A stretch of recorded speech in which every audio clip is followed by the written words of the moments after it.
What's up, everyone? Welcome to the Web3 with a Splash of Wine podcast, where we talk about blockchain technology, DeFi, NFTs, and all kinds of other Web3 vibes. This show is for entertainment purposes only, and nothing said on the podcast should be taken as financial or legal advice.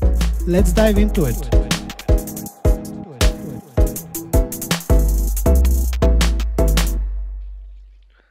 GM guys, and welcome to the Web3 with a Splash of Lime podcast. I'm your host Z, founder of DAO, part of LimeChain, a blockchain development company, and today I have a very special guest, Tyler Ward. What should I say, oh man? Like, he's a prolific builder in the Web3 space for the past few years. If there were I'm probably partial because we've been building together, but if there were like MVP awards for builders, I would probably give the MVP for the year to him. And probably Aaron is coming for a close second, or he's challenging for the title. But Tyler is really a prolific builder. He's been doing a bunch of stuff in the DeFi space, in the metaverse space. He's co-founded BarnBridge, Universe, League DAO.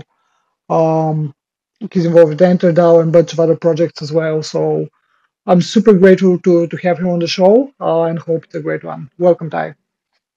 Yeah, thank you. Thank you.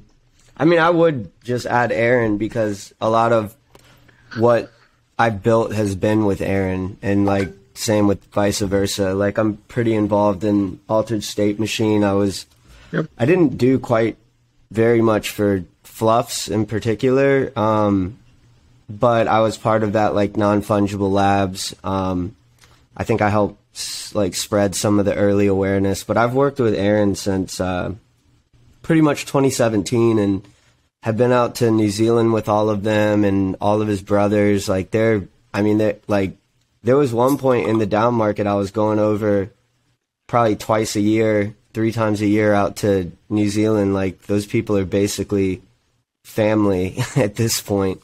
So when I started to kind of get my first glimpse of success in 2020 and 2021, I think like Aaron was already building some really awesome stuff out there in New Zealand. And so I just did what I could to introduce them to like some of the people that I met in the DeFi ecosystem as a result of that.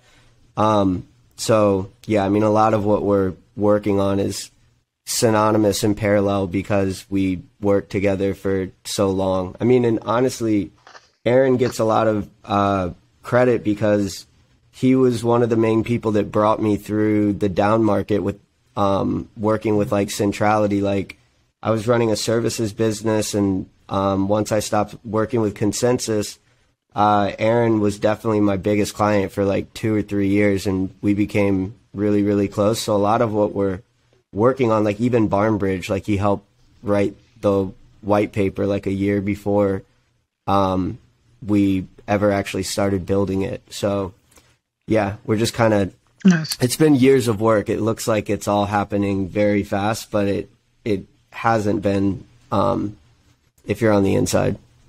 Yeah, I feel you. There's so much I want to cover today. Basically, I want to dive into a bunch of projects that you've been building, but before doing all that, can you just start with a short intro? How did you get involved into crypto? Because I know you've been in the space for a long time. How did it all happen? Yeah.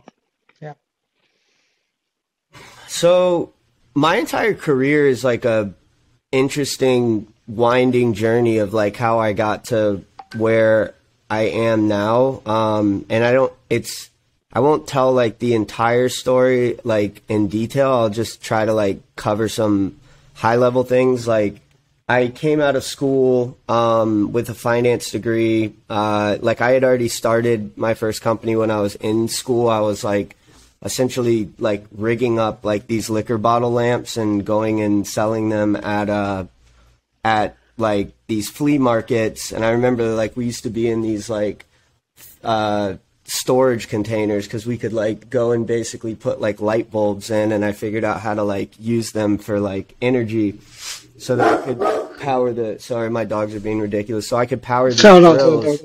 And I called it giddy glassware because it's like kind of the feeling between when you're drunk and sober. And then Nice. I was like making a lot of skincare products at the time. It kind of pivoted into like a skincare company in a much longer story. But basically it became this like, I don't know, like decently sized like e-commerce company that like our products like were used by a ton of like rock climbers around the world because they tear their hands up rock climbing. And then like we were in like Nordstrom's and Urban Outfitters. And so like that was really like my first like foray into like entrepreneurship, but like that was a lot of like moonlighting on the side while I was also working at like a subsidiary of like JP Morgan trading like tranche derivatives and fixed income. And so like kind of knowing that I was always like pretty entrepreneurial and like financial minded. My career just progressed. I started working in software. We went through a couple of exits. And at some point along the way, I had enough like capital to just work full time on my own stuff. I had like a portfolio of e-commerce companies, and I was like making all the products myself. Like we had like a gag gift candle business called Prank Candles that did very, very well. And like basically I went on Shark Tank. It never got aired, but I was supposed to be on like the season finale. And so I had like $300,000 worth of candles at cost. And I was like, I don't know how I'm going to sell this many like fart candles essentially. And so I had to get very, very good at like digital marketing, which has a lot to do with like UI, UX, like where buttons are placed on sites, as well as just like the data science that basically goes into that essentially. And so what I realized is I was probably better at that than I was making products. Like I was more like good at marketing and selling them than the actual products were themselves. Mm-hmm. So when I had sold Prank Candles, I had sold Giddy by this time, and I was working with a couple like e-commerce groups in Raleigh, and so it kind of just went up. Like I was working with a company that was doing like 12 million in revenue, and then I helped them grow to 80 million in revenue. And it was everything from like blood kit testing type companies to like mattress like firms essentially. And so through learning how to do that, I started to pick up like a lot of like really good React skills and React talent and the things that we were all building into Shopify. And then so basically I started building a team, and most of the sales would come in like the Christmas range, right? So I didn't really have that much to do like in the summer months or like in certain months out of the year. So like I got a dog. So I was just like sitting at home all day, and like I'd go weeks and like would only talk to like my like Chinese suppliers in China. And like, I mean, they were nice, but like they didn't even speak English. So it was like mostly through like emails and stuff. And so basically I started picking up like mobile app companies to help and work with. It was kind of just a lot of freelance work back then. But I had like probably 5 or 6 employees by this time. And one of my clients that was selling like gift cards online, he had found out that like gift cards had grown by like 20,000% in a year. And it was because people were basically using like Bitcoin and Ethereum to go and buy like $100,000 Walmart gift cards, like that they could, it was like basically tax avoidance, right? So like we weren't doing anything illegal or wrong. We were just selling gift cards. It's the people that were using them that way. And so basically somehow through us starting to target things on Bitcoin and Ethereum and us doing research on cryptocurrencies, I got in touch with, Harrison got in touch with like Joe Lubin because he was living out in New York at the time. And then through them, I met this guy named Andrew Keys, who lives out here in Puerto Rico now. And he basically talked me into moving out here as well. But Andrew pretty much sold me on Ethereum because I kind of thought, like, because of my financial understanding and Bitcoin not being backed by anything, I kind of always just thought it was monopoly money. But once I started learning that you could write like real technology and if-then statements permissionlessly into this like Web3 stack, I won't say I got it like all immediately how big it could be, but I very much like knew in that moment in 2016 that like I was never going to work on anything except this until I saw it out or it failed like Google Glass. So when the down market came, you know, I'd already been working with Consensus for a while. We helped build out Token Foundry. I mean, we were doing stuff with Consensus all the way back to AirSwap and Gnosis. And then I worked with Singular DTV, like Coinbase, all the near groups, Coinbase more through Earn, that sold. But yeah, I mean, I fell in love with it. And in that moment, again, I was like, I'm only working in this industry until it either fails or I fail within it. But because I was running more of like it wasn't just marketing and branding. It was a lot of front end like development work as well. But same stuff with going back to the e-commerce. Like if you put this button here on this page, people are more likely to essentially click it. How do we like put this technology into words that people can actually like understand? So I was working with like financial derivatives group, like before Haven ever even existed. One called like Market Protocol that was really like the precursor to a lot of the code that is MC Dex now, like Monte Carlo Dex.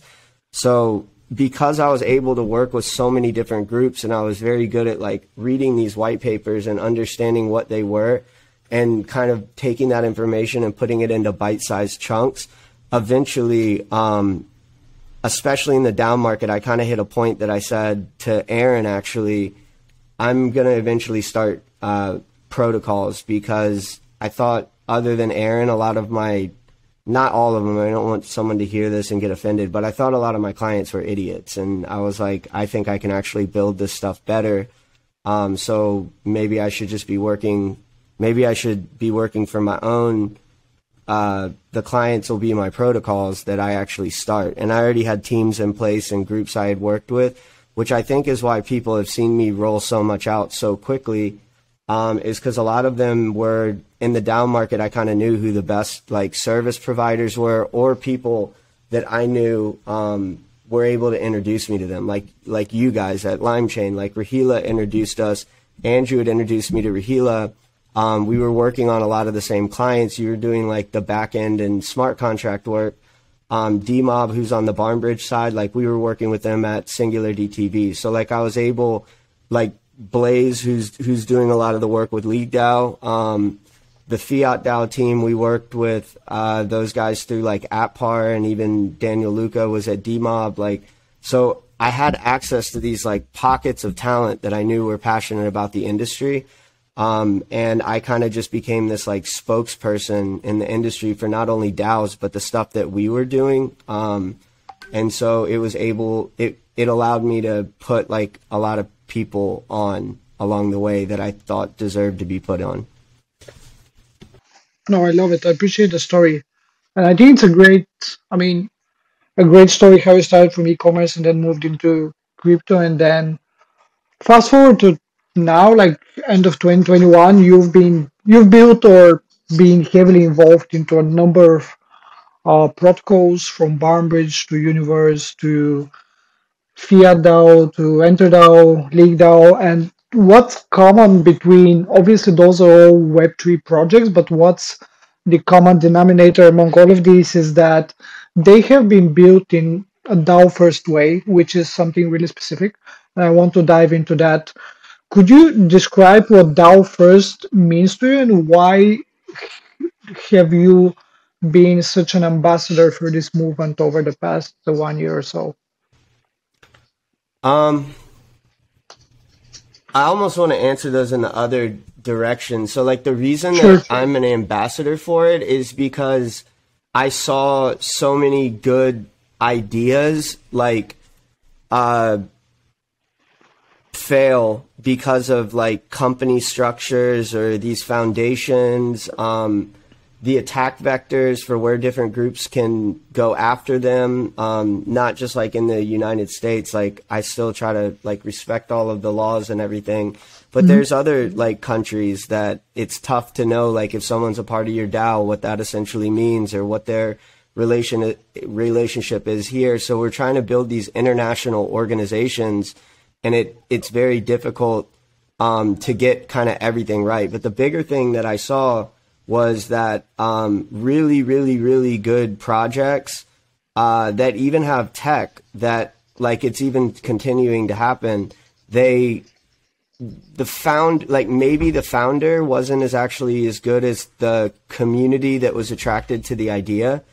And so, like, there's still problems with DAO-first, but it 100%, I think, fixes a lot of things with incentives. And basically, like, when we were starting all of this stuff, I think it's, like, easy to look back at 2017 and say, like, of course DeFi was going to be the first killer use case of crypto or, like, smart contracts, because that was, like, why we all got into it. Like, the banks can't just keep printing money. We can't have these, like, centralized authorities that are doing things. And I think that the reason that NFTs blew up precisely when they did was because of all the anti-censorship that was going on the internet. And I think that we have a disdain for these lack of centralized entities that are allowed to, like, make changes on, like, Twitter, for instance, that the users have absolutely no say in. So what DAO-first is it's really an extrapolation of even that, where it's that these centralized companies and organizations and people that run them and C-suites and chairmen and executives, they're honestly fucking up crypto more than they're helping. And so DAO-first wasn't my idea. It was like Troy was working with me on something called Singles DAO through Singular DTV. And we were basically trying to set up a DAO back in, like, August of 2019 before, like, anyone was even, like, I mean, people were working on it, but not the way Troy had thought through it. So Troy sold me on DAOs. Then when I met Kane, I basically asked him, like, just on one of our calls, because we had a whole bunch of calls with him, and I was like, what's, like, the one thing that you would have done different, like, at the offset, like, starting Haven and Synthetics? Like, what would you have done different? And then he said, I would have never, like, had a company or a foundation. We would have just started with a DAO and never essentially had one. And so that sparked Troy's interest, because of Troy's interest in DAOs and my education through Troy. Like, I kind of immediately understood what Kane was proposing that we actually do. And so, yeah, I, like, named it DAO-first, and I get, like, credit for the movement, but I was more kind of existentially impacted by Troy and Kane. But the purpose of DAO-first is that there is no legal entity. You're basically trying to roll out a DAO. You're trying to find stakeholders that you can roll these things out to, and then also get tokens in the hands of a wider swath of a community. Now, like, when you can do ICOs, like, they had a lot of decentralization, at least in terms of, like, they have 50,000 holders, but none of their actual, like, token ratios or breakdowns look anything like BarnBridge's. Like, when you look at BarnBridge's actual, like, pie chart, like, no one owns more than 4%, 5% of the supply. And there's thousands and thousands and thousands of people that have a meaningful stake, where we have to come together to, like, make these decisions. And honestly, if the community wanted to throw me out from working on it, they could make that happen. I don't think that we got it, like, 100% right on BarnBridge in terms of going DAO-first, because it was the truly, like, first DAO-first like, entity. But I think that we are getting it right over time. And if anything, I almost think that DAO-first as an innovation was probably more profound on the crypto industry than what BarnBridge's actual products were. But we set off doing two pretty ambitious things. We wanted to introduce some of the first structured products in crypto, but then on top of that, do DAO-first. And so I think everybody kind of thought it was going to be DAO summer, and then it wasn't. So I just tried to go and create a bunch of DAOs and get people like y'all to do it as well. And then I think that as better DAO tooling comes into the industry, there's, like, a ton of funds coming from Silicon Valley and like top end like old Google execs that are trying to build companies that work on DAO tooling. As some of these things flood in, and then like we build more governance structures into our DAOs that are kind of getting built around BarnBridge and the Universe ecosystem, we're going to be able to use, like, in the same way that people have forked our entire DAO, we'll be able to fork features and share features.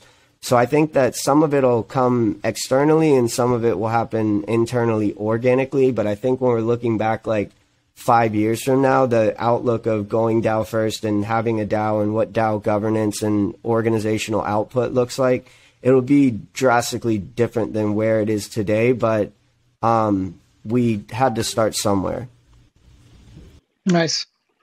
Let's dive a bit into BarnBridge, and the reason I want to go deeper into that is it's essentially the first DAO-first protocol that you built, and it's been out there for more than a year, and we have the most takeaways in comparison to like Universe Center and all the other stuff that we're building. I still think BarnBridge doesn't get enough credit for what you guys have built, and it's probably most of the products, I'm sure you agree, are ahead of its time in terms of maturity of the market in the DeFi space. But you guys have accomplished quite a bit. I mean, you have, in the space of 1 year or so, you guys have launched 3 products which are really sophisticated, and have also spun out or incubated another protocol called Fiat DAO, which is now in development. Can you, like, 2 questions here? So first is, can you dive a bit deeper into the products that you guys have built? Basically, a short explanation of smart yield, smart exposure, and smart alpha in BarnBridge, and then what are the biggest takeaways or challenges that you have come across over the past year of building those 3 products in a DAO-first way? So one of them has been how do you kind of, I mean, this is a really long, like I could go on for days because I've really thought about like writing, like actually articles about how you like scale in a DAO. Like, so like, because I, am not like the CEO, like I think everyone like calls me the founder, but I'm like a co-founder. So like, I can't make like executive decisions on behalf of the core team, and very much so like on behalf of like the community. So like sometimes us having the organizational like structure where we have to make a decision like quickly can get lost. Now we fix some of that through, we have like a multi-sig that the founders are on, but one of the issues with the multi-sig, in my opinion, is that we didn't know when we allocated the money to it, like how much money was going to be, like that was going to be worth. And at this point, it's probably worth 3 to 5 years of runway. And I think some of that has like hampered the decentralization of it and where we look to the community on these things.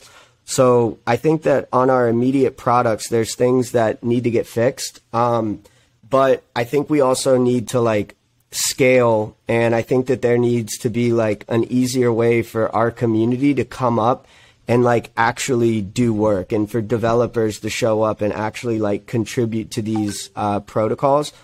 And we're working on that. I mean, that's one of the number one things that I think that we'll work on in 2022, but partially because we launched 3 products, the ability to kind of upkeep and make changes on those. I think that we need to start having like more segmented efforts to those types of things, because they are extremely advanced, and there's a lot of really cool things that you can do with them. So I won't talk really about smart exposure because, well, let me just kind of go through them. So like smart yield is basically, it operates very similar to like an interest rate swap right now, where we're taking like a variable annuity from Aave or Compound and breaking it up where like one side is essentially insured a fixed rate, let's say like 5%, even if the originator's interest rate's at like 8%. And then the kind of riskier side takes now a more variable leveraged interest rate. So if you expect interest rates to go up, you would take the riskier side, which is like basically a levered bet on interest rates going up. And then if you essentially want to just have a fixed rate of return and lock something in for cash flows and planning, then you can take the less risky side. And so that was really, in my opinion, and still is probably the best implementation of interest rates that fixed interest rates that crypto's seen up to this point. I think that there's some things that we need to do in order to improve the product and improve the product experience, because there's competitors coming into the market. Like up to this point, I don't really think had like real competitors that I really thought knew what they were doing, but now we do. And so I think it's now about improving the user experience so that we can really start to get a lot of usage of the products. Like we've sort of had the blessing that due to the lack of competition, we were able to really make sure that we got things right and honed it from a security perspective, where like YFI at the time was just ship stuff out and then fix it later, test and prod. We took a different approach where we shipped very slow and tried to make sure that like we built a brand and reputation on safety. And I think that some of the things that improve user experience in crypto also are their trade-offs, right? Their trade-offs with safety and security. And I think that this year next year, we're going to have serious conversations about those trade-offs. Smart exposure, we kind of started on accident by starting, like we were modeling for smart alpha, and like we thought we had come up with a product that was really solid for like rebasing and could have been like a legitimate competitor to something like Set Protocol. But when Balancer V2 or V3 came out in the middle of us shipping it, they had a lot of the features that were in there, and it was honestly just more advanced. So like smart exposure is a way to handle risk and like rebalance between two assets. Like I just want to sit in a 55% BTC position and a 45% ETH position. And some of the capital efficiency that went about on how you rebalance those positions can just help you like structure a more like risk managed protocol portfolio. But I think at some point in 2022, there's a chance we'll probably relegate that product because of some of the other innovation that came out during the time. And honestly, because I think the other two products and one that we're working on are just frankly like more advanced. They took a lot more time to code, and I think they'll have more usage. One of those is Smart Alpha, which we just released. And basically, Smart Alpha allows you to manage the volatility. So like these underlying assets aren't necessarily backed by cash flows. Like some of them are yielding assets like Ohm or like staked ETH essentially. But some of them are just like volatile assets that, it's very difficult to determine what you think that they're worth and where they're going. So basically, Smart Alpha is a way where you can essentially take like $100 and split it out into two $50 proofs of liquidity. And one essentially would represent like 35% of the upside and downside volatility, and one would represent 75% of the upside and downside volatility. So like a senior Smart Alpha position is basically like low risk ETH, where if the market drops by 35%, you're essentially protected up to a certain amount. And if it goes up, you're not just giving away all the upside volatility either. So like you can then be in an asset that is a lower risk version with still allowing you to have, it still allows you to have upside exposure, right? And then the junior side is basically the same thing as the junior side on Smart Yield. It's a levered bet. You're essentially you're taking you're taking a good chunk of the senior's upside in order to give them the assurance of downside protection. Awesome. No, I definitely think that I consider BarnBridge to be like a blue chip DeFi protocol just because the products you guys have built are among the most sophisticated in terms of actual financial products, but also the most secure ones.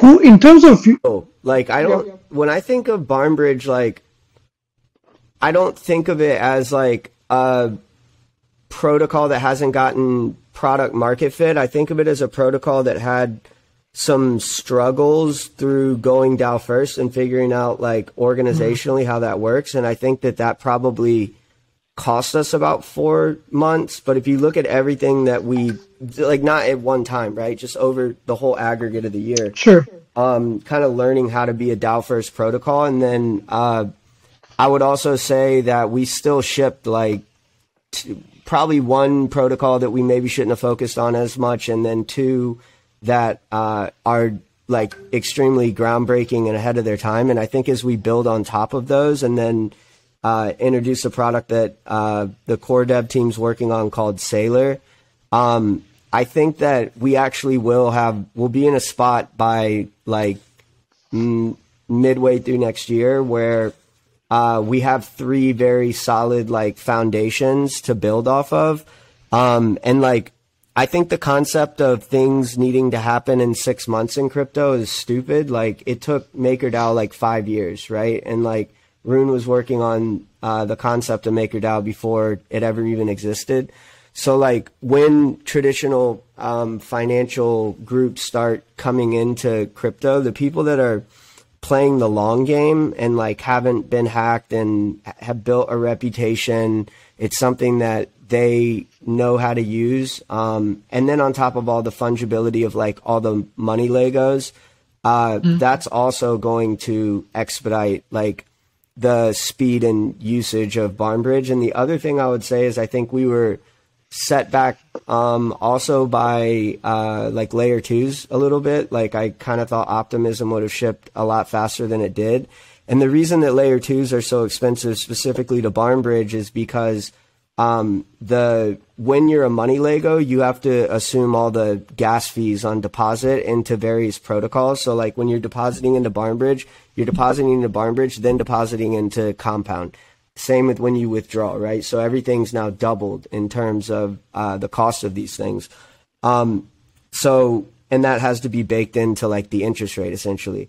As we move to layer twos though, and now we're in a spot that like with Polygon buying Hermes and Optimism actually being something that we're able to build on at this point, the types of products that we're going to be able to build on top of BarnBridge are drastically more advanced and will have far better user experiences than what the primitives are. So it was really about shipping the primitives in 2021, and DMob will be building that into 2022 as well. But yeah, at this point, I think that we're in a position where we can improve these primitives and actually build entire applications and entire companies on top of them that plug into them that may or may not even have to say anything about BarnBridge on it.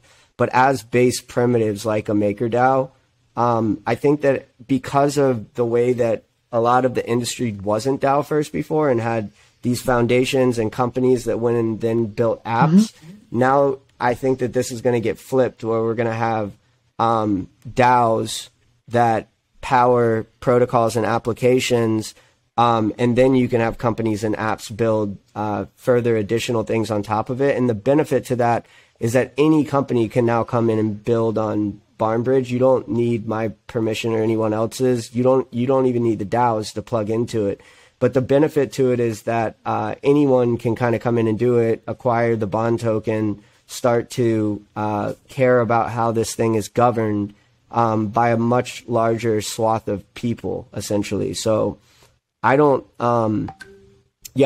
think that we haven't gotten recognition in the market for any other reason than I think we normally operate about 6 to 8 months ahead of everyone else, I feel like. And we also had some setbacks in learning DAO-first. And honestly, I mean, you saw it with like Universe, like we didn't have it all figured out by then, but I think we do.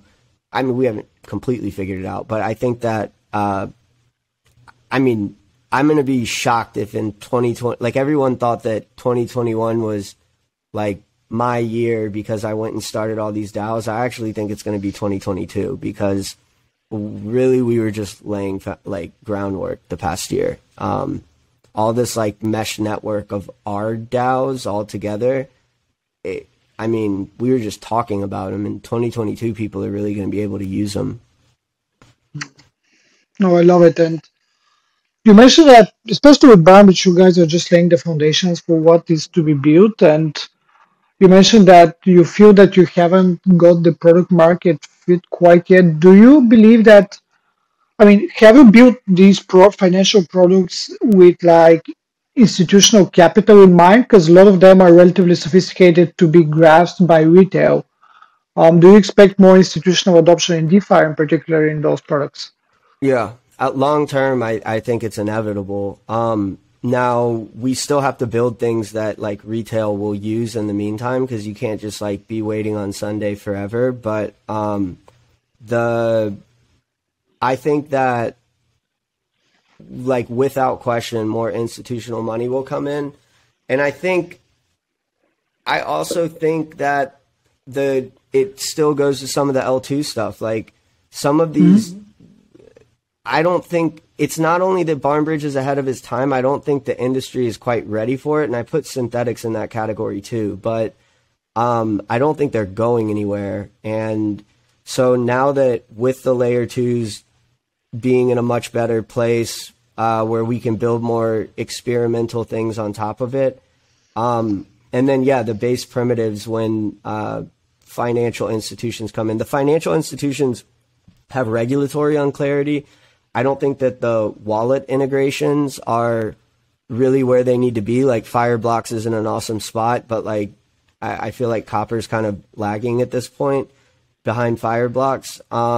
Coinbase custody has like, they built into the ability to stake in synthetics, but there's very large groups that need regulatory clarity and better like institutional tooling. And we're starting to see that, right? Like Fireblocks is innovating, MetaMask Institutional is innovating, Coinbase custody is asking DeFi builders to come build with Coinbase.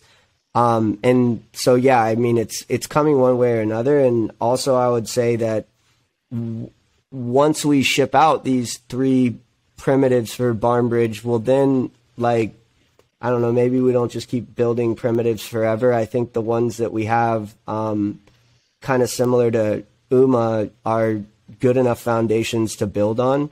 So I think between the industry advancing, DAOs and DAO tooling advancing, maybe even call it maturing, and then our ability to focus on the 3 primitives that we have. I think that, yeah, I mean, I don't like stay up at night worried about kind of where we're at on product market fit, like, cause I know it's coming and I kind of know how it's going to get there. Nice.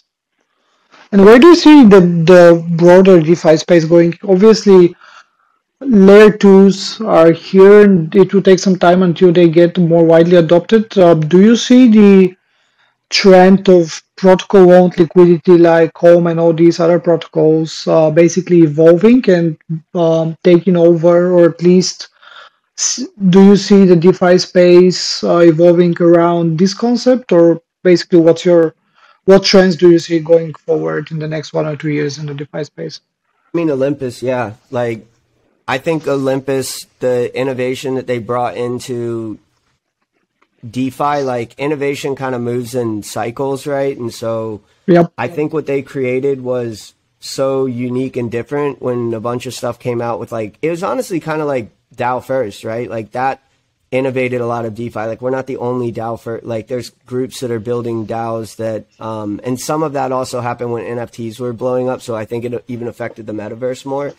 And then honestly, Olympus, since DAO-first happened, was the most like advanced thing that I saw in DeFi up to that point. And then with like kind of the self-repaying loans concepts and like, how do you handle stability and collateralization, and the fact that the BarnBridge DAO at one point had $100 million of its own token, but then meanwhile we took 20% of our supply and incentivized liquidity providers for a period of years. The concept of liquidity, like, owned by a protocol, and a protocol being able to be the counterparty on that, I think was extremely innovative. Also in how it's allowed Olympus to diversify its treasury.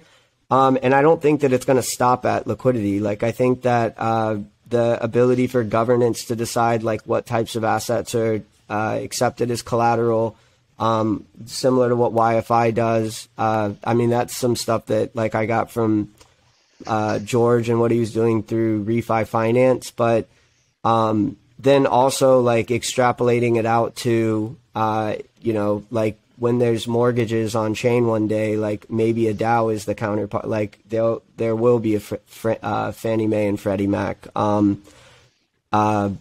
yeah, I think that, like, these concepts are here to stay, and yeah, some of them will blow up and they'll go out of vogue, but I think that's where the innovation's going, and I think it's going to beg a lot of the good thing about BarnBridge is, like, we're not, like, retired, and a lot of these DeFi protocols that were DeFi 1 are.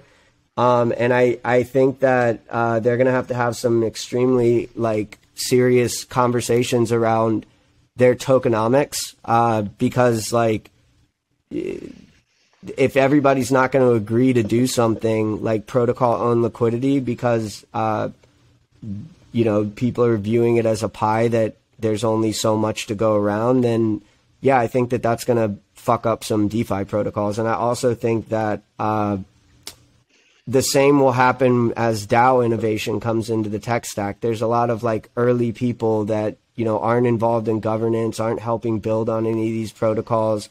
They're a part of the DAO, but they don't really do shit.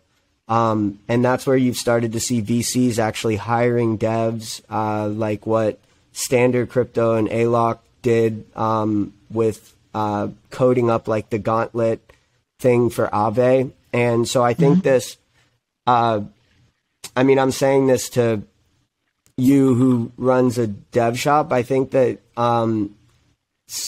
this concept of, well, how do I say this? I think that it's not just DeFi 1 that we're going to see is outdated in the next 5 years. I think that the concepts of dev shops, VCs, design firms, I think all that shit's going to get disrupted through DAOs.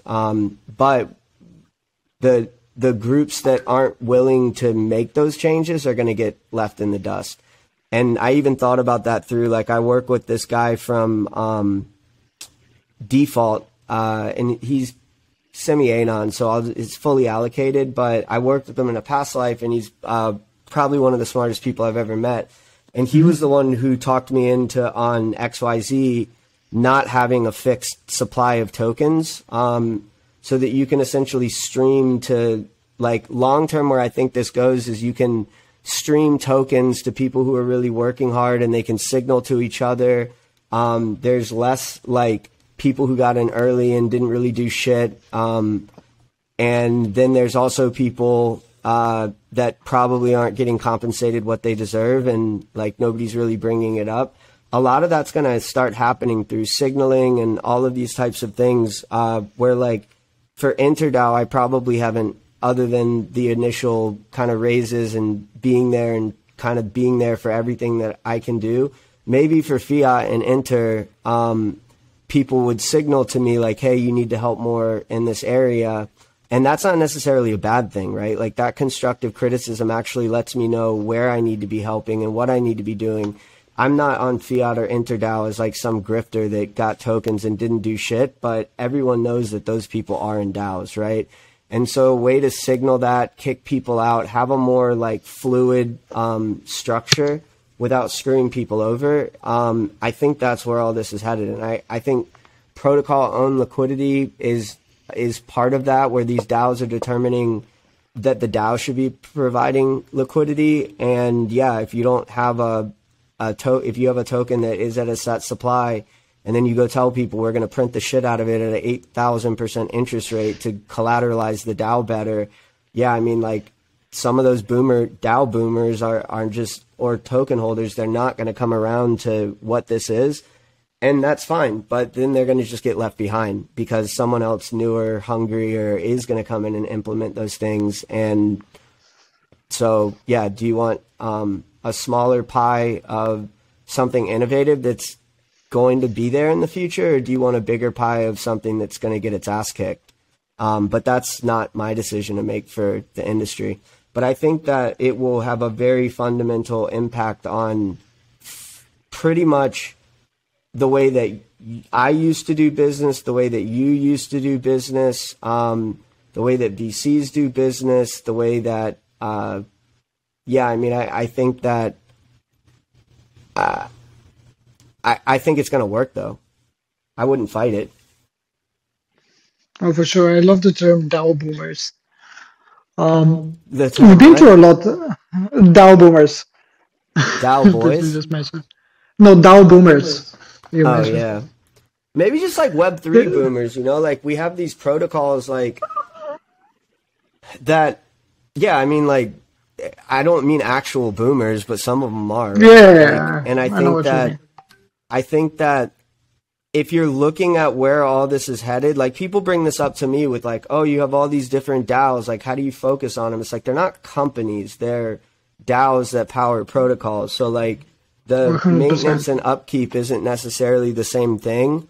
And so like when people are like, try to treat me like a CEO and they're like, you need to focus and do one thing. And it's like, in a weird way, this is focusing because I'm ensuring that more ideas get funded and more innovation gets built around this type of technology specifically.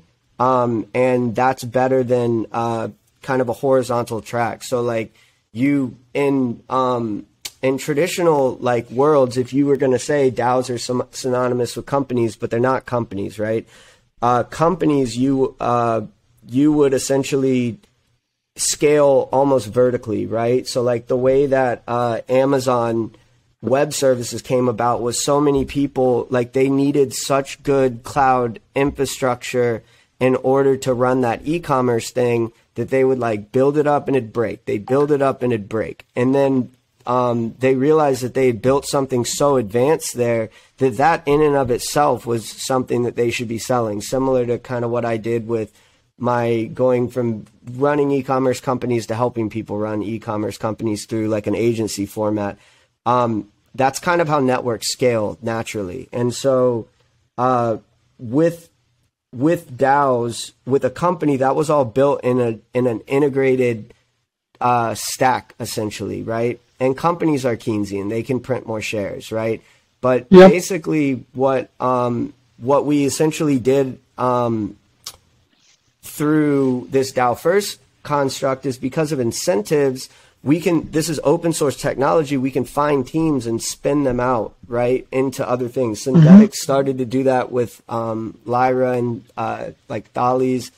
BarnBridge did it with Fiat, and Universe did it with all the stuff that it's like, I always thought it was going to be BarnBridge Mafia. It might be Universe Mafia with like InterDAO and Altered State Machine and everything that's getting built there.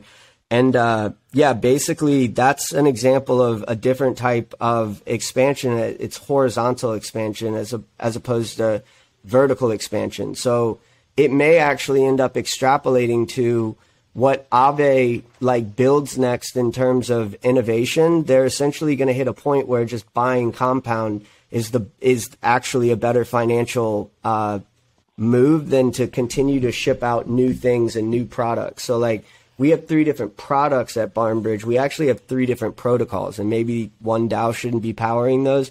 That's something the community can make that decision long term, right? Because you could spin out every single one of those as their own protocol and DAO. I don't think that's going to happen, but it's something that it could extrapolate to, where these DAOs are very specific about building on very certain functions.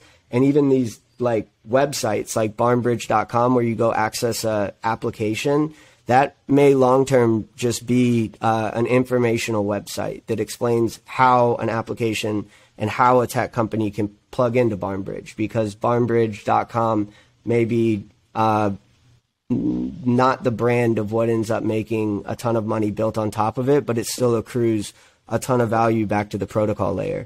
And so, I mean, that's a really long answer, but I don't, some of these are my opinions and some of these are just kind of what I see is where the world's going. But yeah, I think it's going to take some time, but again, like I said earlier, I think it's going to be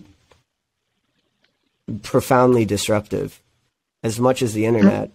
No, we're on the same page. I definitely agree, and I appreciate the comparison with Amazon and the vertical against horizontal.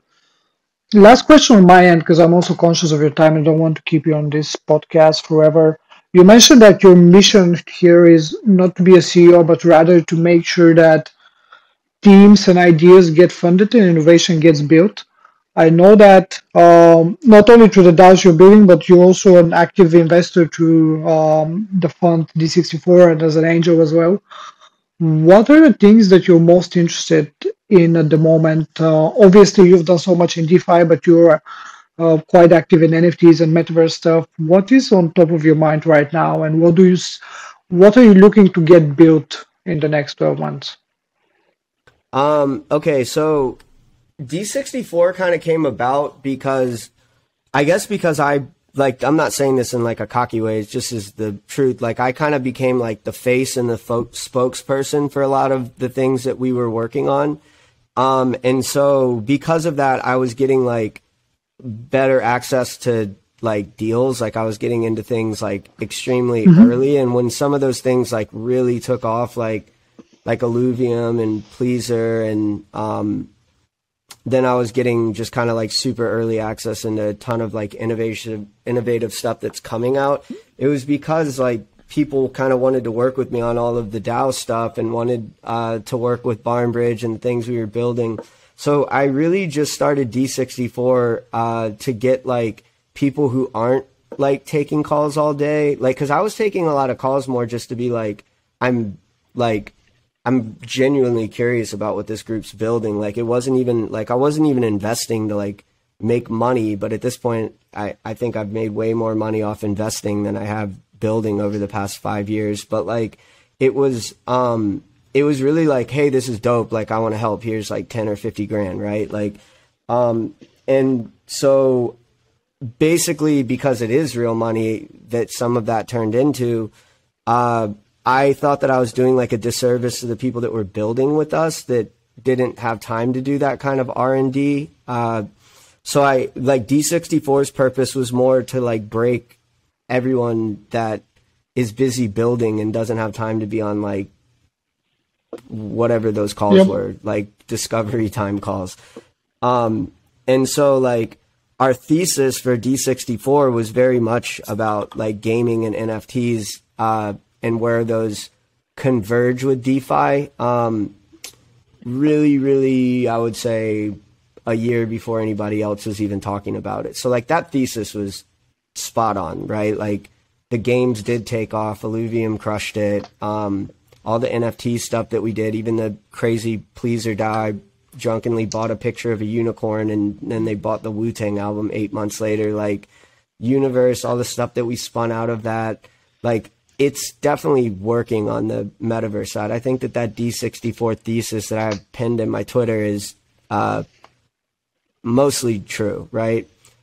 And then I would say that right now, the areas that I call it like kind of scratching the surface of relevance, because like up until that point, games and NFTs, they were there and like we always kind of knew about them and knew about CryptoKitties. But it was always kind of this like either way too esoteric, this is like some weird shit, or like just bonkers off the wall ideas. It's like, this is never going to work, right? Like I'm going to build a video game, like even the concept of most of what we're doing with InterDAO, like if that had been pitched to me in late 2019, I would be like, this is like a long way away, right?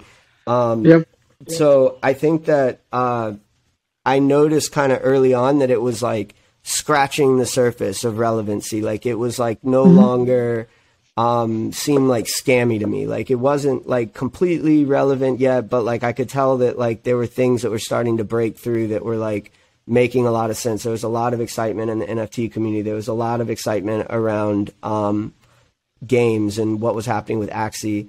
So basically the next thing that I think is at that level of really starting to scratch the surface of relevance has to do with definitely things around DAO tooling. And I don't know if those are going to end up being companies that are service providers to DAOs. So I don't know if it's tokens or equity that people will want to own. I think we'll find out, but that's something I'm going to be very actively building and investing in 2022. Because that, in my opinion, is been ahead of its time and it's more needed than any point. The other one that I would bring up that I feel like has been scammy up to this point and is starting to scratch the surface of relevancy has to do with clean technology and actually like doing mining and like clean, like wrap versions of clean coins that and like large funds can hold on their balance sheet. Just not only like from a let's save the world perspective, but from like a business perspective, if you can essentially mine things at net positive and then start to power applications from those things.